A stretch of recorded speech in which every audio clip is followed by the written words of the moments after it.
بسم اللہ الرحمن الرحیم۔ السلام علیکم ورحمۃ اللہ وبرکاتہ۔ سیرت النبی صلی اللہ علیہ وسلم، قسط نمبر 26۔ ولادت کے 7ویں دن رسم عقیقہ اور مبارک نام رکھا گیا۔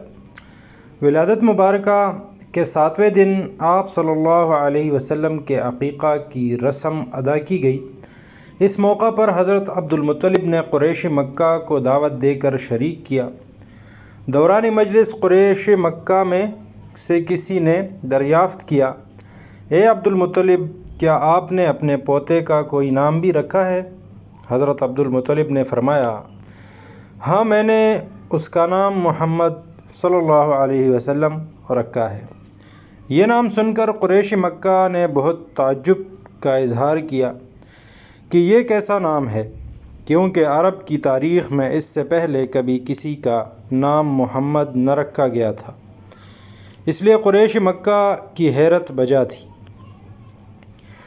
اس زمانہ میں دستور تھا کہ شہر کے رؤساء اور شرفاء اپنے شیرخوار بچوں کو اطراف کے دیہات اور قصبات میں بھیج دیتے تھے۔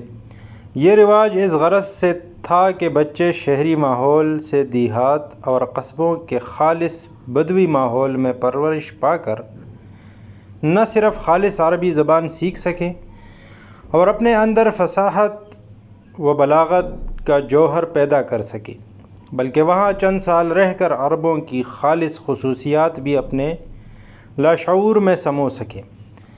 شرفاء عرب نے مدتوں اس رسم کو محفوظ رکھا، یہاں تک کہ بنو امیہ نے دمشق میں پایہ تخت قائم کیا اور شاہانہ شان و شوکت میں قیصر و کسریٰ کی ہمسری کی، تاہم ان کے بچے حسب معمول صحراؤں میں بدوؤں کے گھر ہی پرورش پاتے رہے۔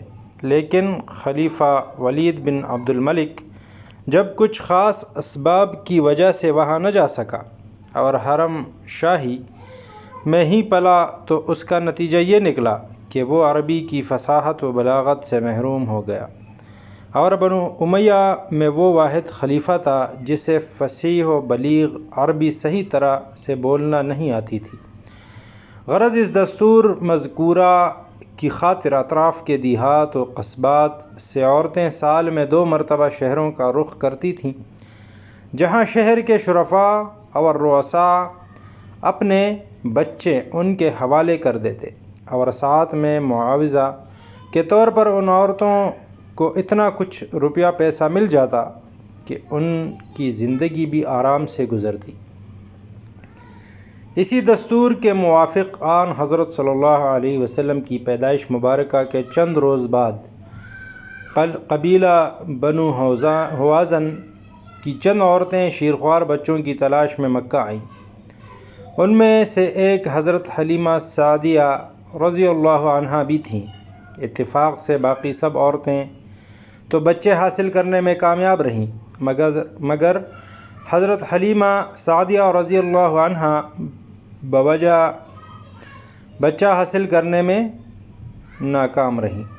اب وہ کیوں ناکام رہیں اور پھر کیسے آپ صلی اللہ علیہ وسلم تک پہنچی، اس کے متعلق کتب تاریخ میں حضرت حلیمہ سعدیہ رضی اللہ عنہا کی زبانی بیان کیے گئے نہایت ہی دلچسپ واقعات کا ذکر کیا گیا ہے۔ چونکہ یہ واقعات تفصیل سے بیان کرنے کی ضرورت ہے اور یہاں قسط کی غیر ضروری طوالت کا خطرہ ہے، تو انشاءاللہ یہ سب دلچسپ واقعات اور پھر حضرت حلیمہ سعدیہ رضی اللہ عنہا کے گھر میں پیش آنے والے عجیب و غریب معجزات کا ذکر آئندہ قسط میں کیا جائے گا انشاءاللہ۔ السلام علیکم ورحمۃ اللہ وبرکاتہ۔